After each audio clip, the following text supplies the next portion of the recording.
ఇప్పుడు సినిమా చూసినంత టైం మొత్తం చూసే టైంలో ఆడియన్స్ ఎక్కడ అంటే ఇంటర్వెల్ టైం తర్వాతనా లేకపోతే ఏ ఒక సీన్కి చాలా హైగా ఫీల్ అయ్యే ఛాన్సెస్ ఉన్నాయి? ఎక్కడ ఏ సీన్? సీన్ 1 నుంచి ప్రీ క్లైమాక్స్ వరకు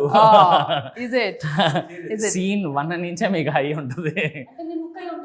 ఎస్, మీరు ఇప్పుడు సిచ్యువేషనల్ కామెడీ కదండి, ఇది నచ్చింది అది నచ్చింది అని చెప్పలేం మనం పర్టికులర్గా. అన్ని ఒక ఫ్లోలో వెళ్తాయి అన్ని, there all join together. So ఆ ఫ్లోలో నచ్చేస్తుంది మీకు. మీకు ట్విస్ట్లు ఎలా ఉంటాయో ప్రతి 5 నిమిషాలకు ఒకసారి మనస్ఫూర్తిగా నవ్వుకుంటారు. అలా మంచి మంచి కామెడీ సీన్లు చాలా ఉన్నాయి. ఎస్.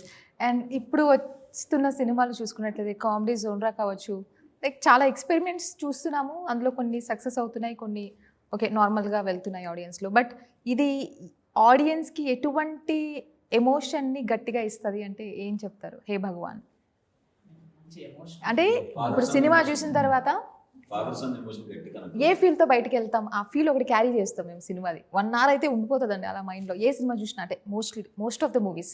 సో ఇది ఏ ఫీల్ క్యారీ చేయనిస్తుంది ఆడియన్స్? చాలాసేపు మాట్లాడుకుంటారండి, వెంటనే అయితే బ్రెయిన్లో నుంచి వెళ్ళదు. ఓకే, చాలాసేపు ఇంటికి వెళ్ళి ఖచ్చితంగా చూడండి ఇంకొకరు చెప్తారు అని అనుకుంటున్నాను. ఫాదర్ అండ్ సన్ కూడా అవును, రిలేషన్ అదే కదా. అవునవును, ఫాదర్కి పిల్లలకి ఉన్న బాండింగ్ చాలా బాగా కనెక్ట్ అవుద్ది లాస్ట్లో. ఇది చాలా డైలాగులకి కళ్ళల్లో నీళ్ళు తిరుగుతాయి. ఓ మంచి ఎమోషన్ కూడా ఉంది అయితే. ఫాదర్ అండ్ సన్ అనగానే ఒక మంచి ఎమోషనే, అసలు మనం అందరం కనెక్ట్ అయిపోతాం. మదర్ ఎమోషన్ కావచ్చు, ఫాదర్ ఎమోషన్ కావచ్చు.